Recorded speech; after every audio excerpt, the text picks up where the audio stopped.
자, 오늘은 퇴직 후 이건 하고 나올 걸 이라는 후에 섞인 나의 행동에 대해서 한번 얘기를 해볼까 합니다. 퇴사 후 소득 생활을 계속 영위를 해야 되는데 할 수 있는 거는 한정이 돼 있죠. 제2의 직장을 구하는 거. 가급적이면 내가 그 전에 받던 직장의 연봉을 유지하면서 제2의 직장을 구하는 방법이 있을 것이고, 그게 아니라면 자영업을 하는 게 있을 것이고, 그게 아니라면 투자, 주식 투자, 또 비트코인 요새 투자자가 되는 방법이 있을 것이고, 또 그게 아니라면 프리랜서로. 프리랜서의 범위가 좀 넓죠. 어떤 뭐 본인이 기술이 있다면 기술적인 프리랜서로 일을 할 수가 있어, 기술직으로 일을 할 수가 있을 것이고, 두 번째는 또 마지막 아르바이트로 몇 개월 단위로 본인이 할 수 있는 일을 골라가면서 시간에 맞춰서 파트타임으로 일을 할 수가 있겠죠. 이제 그런 소득원들을 창출해낼 수가 있는데, 갑자기 전에 직장에서 받았던, 내가 그 직장에서 장기 근속했을 때의 최고 연봉, 계속 올랐던 연봉을 유지하면서 받기가 사실상 거의 불가능하다고 보면 될 것 같아요. 다들 퇴직한 다음에 입사 지원을 해보시면 느낄 거지만, 전에 내가 예를 들어서 1억을 받았어. 1억을 받았으면 현실적으로 한 50% 정도는 접고 들어가야 다음 직장을 구할 수 있는 연봉 수준이 되는 거겠죠. 이제 그런 부분들이 우리 퇴직자들이 상당히 가슴 아픈 부분인데, 이게 왜 힘드냐면 다들 느끼시겠지만 씀씀이가, 소비 패턴이 전 직장에 있던 월급 수준으로 맞춰져 있기 때문에 그런 거죠. 나는 안 그럴 거야. 수입이 생기면 저축을 많이 하는 스타일이고, 소비가 그렇게 뭐 심하거나 그러지도 않아. 그런 스타일이라도, 그런 소비 성향을 가지셨다 하더라도 연봉이 올라가면 올라갈수록 그 소비 패턴에 맞춰지는 게 대한민국 모든 직장인들의 평균적인 소비 패턴인 것 같아요. 그러니까 월급을 800을 받으면 800에 맞춰서 다 쓰게 돼 있고, 저축이라는 거는 많이 해도 200 정도? 보통 그렇게 되죠. 또 그 저축한 걸로 투자를 하게 되는 경우도 많이 있죠. 주식 투자. 이제 개미 투자자들이 주식을 들어간다고 했을 때 돈 버는 구조가 힘든 이유가, 다들 경험해 보셨겠지만 이제 상승장에 들어가는 경우가 좀 많이 있죠. 상승장에 단타를 했을 때 거의 손실을 본다고 생각하시면 될 것 같아요. 물론 거기서 이윤을 보는 분도 계시겠지만, 단타를 너무 잘해서 대부분 좀 손실을 보시는 것 같고, 그 다음에 중장기 투자를 하시는 분들은 자산적인 여유, 그 다음에 저축을 그쪽으로 잘 빼서 중장기 투자로 성공하시는 분들도 많이 있죠. 근데 직장을 그만두고 전업 투자자로 만약에 한다고 했을 때, 이 전업 투자자가 됐을 때의 가장 큰 문제점은 물렸을 때예요.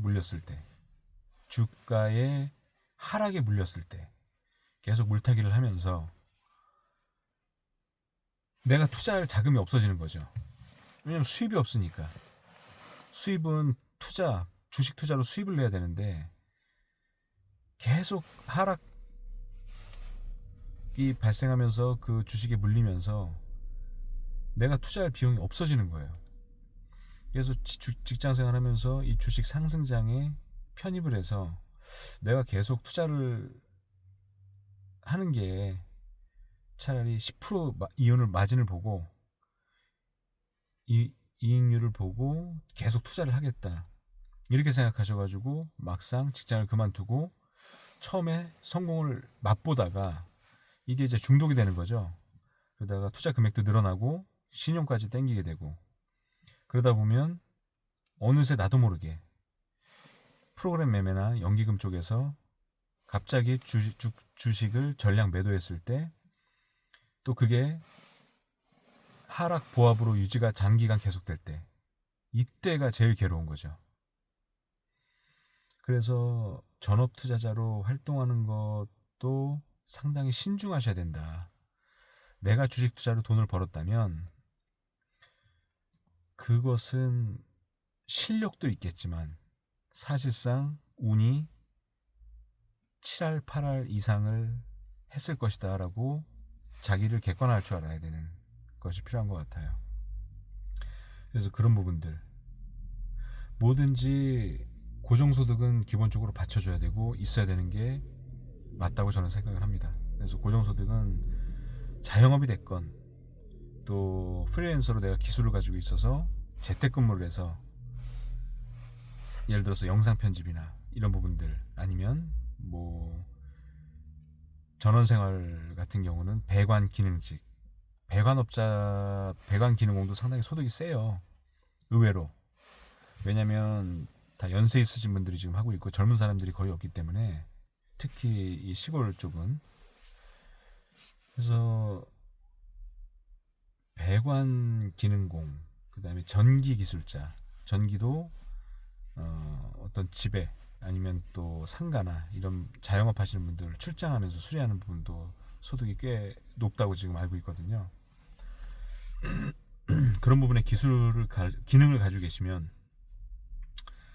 남들보다 좀 더 퇴사를 해서 생존할 수 있는 확률이 높아지죠. 그래서 제가 추천드리는 거는 퇴사 전에 기능을 배울 수 있으면 기능을 좀 배우셔라. 주말이라도 괜찮잖아요. 주말 이틀이라도 어디 속해서 아르바이트 형태로 계속 일을 할 수 있는 경우 본인이 힘들겠지만 주 5일은 직장생활 하면서 주말에 기능을 익히는 게 힘들겠지만 또 그런 곳을 구하는 것도 힘들겠지만 여러가지 본인이 처한 상황에 맞게 자기 개발을 할 수 있다면 퇴사 후에도 충분히 만족하는 삶이 되지 않을까 생각을 해요.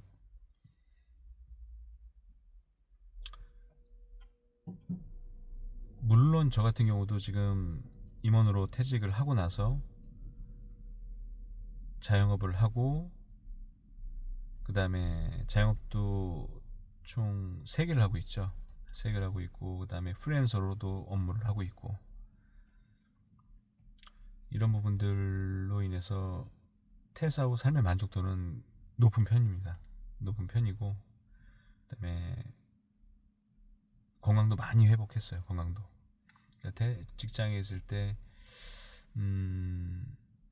특히 매주 월요일에 있던 임원회의 그런 데에 대한 압박감 그 자료 준비하는 그런 부분 주말에 자료 준비해야 되는 부분 이런 부분들이 상당히 저한테 심리적인 압박으로 많이 돌아왔었고 또 그로 인해서 수면의 질도 상당히 나빠졌었고 또 매일 피로했었고 그런 부분들로 인해서 건강이 계속 나빠진다는 거를 제 몸소 체감할 수 있었는데 퇴사를 하고 한 2-3개월 있다 보니까 그런 부분들이 싹 사라졌어요. 그래서 그런 부분들 건강이 최고잖아요. 그건 누구나 다 아실 거예요. 물론 가계소득을 발생시켜서 가정생활을 충실히 유지하는 것이 1순위일 수도 있는데 내 자신이 가장이 만약에 그런 역할을 중단할 수밖에 없는 상황에 질병에 놓여진다거나 또 안 좋은 일로 불의의 사고로 잘못된 일을 당했을 때 그러면 남아있는 가족들에게 상당히 힘든 시간이 되겠죠. 이제 이런 부분들을 잘 생각하셔서 자기 자신의 건강 관리도 되게 중요하다라는 부분을 꼭 말씀드리고 싶어요. 자, 오늘 영상 여기까지 진행하도록 하겠습니다. 구독, 좋아요 꼭 부탁드리고 다음 영상 때 뵙도록 하겠습니다. 감사합니다.